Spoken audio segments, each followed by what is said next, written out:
Unang araw ngayon ang pagbabalik trabaho at eskwela para sa taong 2017. Pero siksikan pa rin ang mga terminal ng bus sa iba't ibang bahagi ng bansa.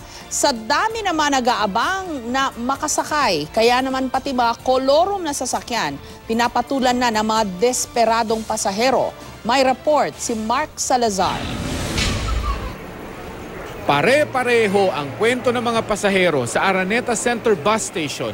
Pasakit daw lumuwas ng Maynila, pasakit din bumalik ng probinsya. Grabe. Kailangan talaga nag-adjust ka ng oras mo tsaka ng araw para makakuha ng ticket. Karamihan sa mga pasahero pauwi ng probinsya matapos mag-New Year dito sa Metro Manila. At karamihan sa kanila may kanya-kanyang hinahabol na dahilan sa pag-uwi. Nung kahapon kami nakaalis, sana maabutan ko yung libing ng tiyahin ko. Pitsa 4 na ang libing, hindi ko na maabutan. Hindi na. Kasi bukas kami dadating at rest na pupunta pa ako ng Balino. Hinahabol ko nga yung birthday ng kapatid ko. Kaya lang mukhang may stranded pa. Ang problema, nasiraan pa ang bus na sasakyan ng iba. Kaya kahit kolorum pinapatula na. Kanina nga, may isang tao naghahanap nga. May van nga daw.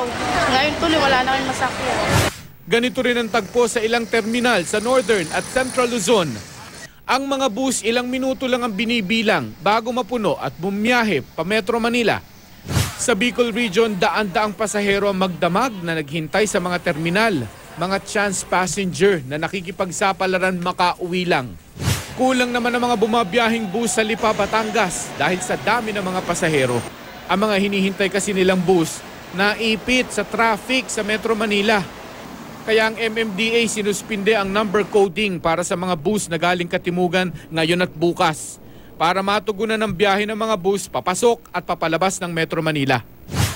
Pero di lang sa Luzon dagsa ang mga pasahero. Siksikan at mahaba rin ang pila sa mga terminal sa Cotabato City at Tacurong sa Sultan Kudarat. Mark Salazar, GMA News.